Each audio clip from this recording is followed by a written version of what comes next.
Friedrich Kratochvil, seorang tokoh konstruktivis pertama yang mencoba untuk mempersoalkan keterbatasan dan kelemahan epistemologis teori-teori arus utama HI.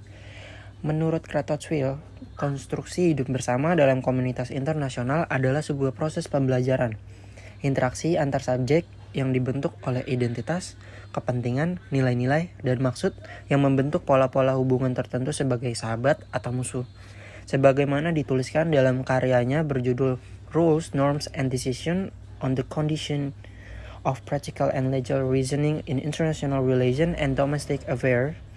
Jadi tidak seperti realisme yang meyakini bahwa hubungan antar bangsa dibentuk oleh kebutuhan untuk memenuhi kepentingan semata.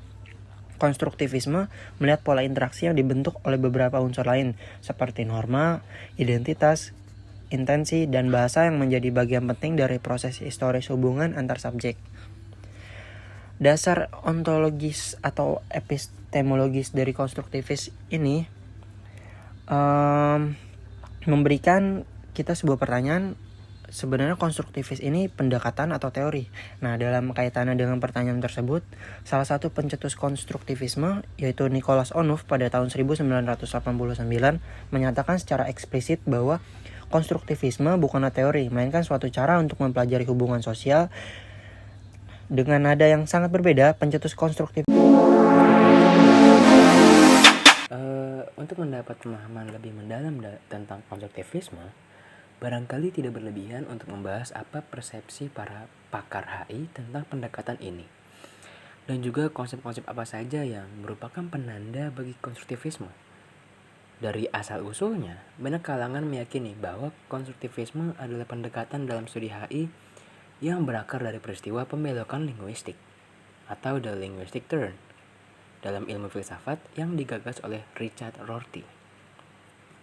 Namun, tidak sedikit pula kalangan yang menuduh konstruktivisme sebagai penjelmaan baru dari perspektif liberal institusionalisme dengan penampilan yang berbau poststrukturalis.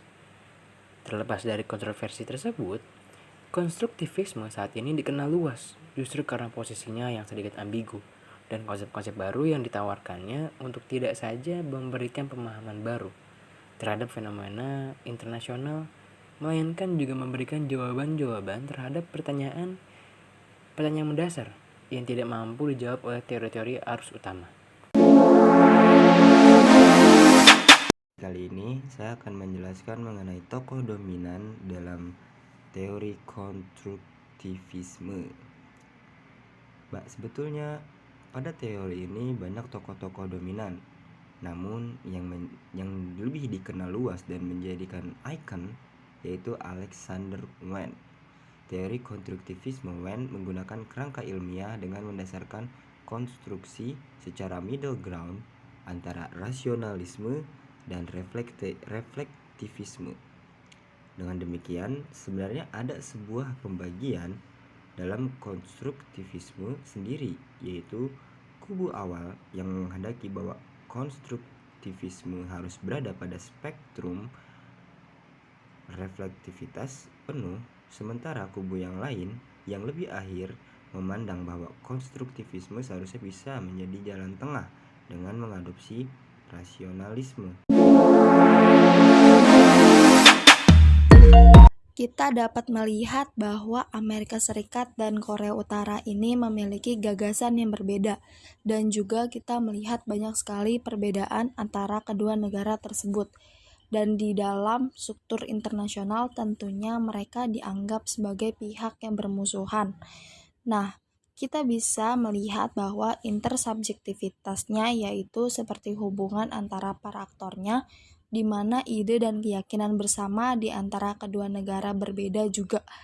Dan kita bisa melihat bahwa Amerika Serikat dan Korea Utara sama-sama muncul di panggung internasional, yang juga menginginkan perubahan dan juga mereka sering dikatakan bermusuhan.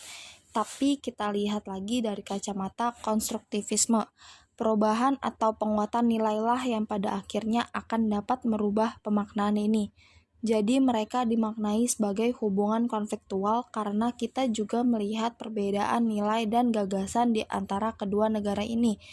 Tetapi ketika itu berubah, baik itu ketika negara Amerika Serikat yang menjadi negara komunis atau Korea Utara menjadi negara yang liberal atau demokrasi, maka ini kemungkinan bisa menjadi hubungan kooperatif atau bekerja sama. Jadi tergantung dari pemaknaan terhadap identitas negara mereka. Selain itu juga di sini dikatakan bahwa jika ada keyakinan dan ide tersebut berubah, maka hubungan sosial juga ikut berubah. Yang awalnya dianggap adalah konflik jadi bersahabat. Tentu pandangan ini sangat berbeda dengan pandangan realisme yang dikatakan bahwa struktur internasional adalah anarki dan anarkilah yang membentuk perilaku negara. Jadi sistem itu yang membentuk perilaku.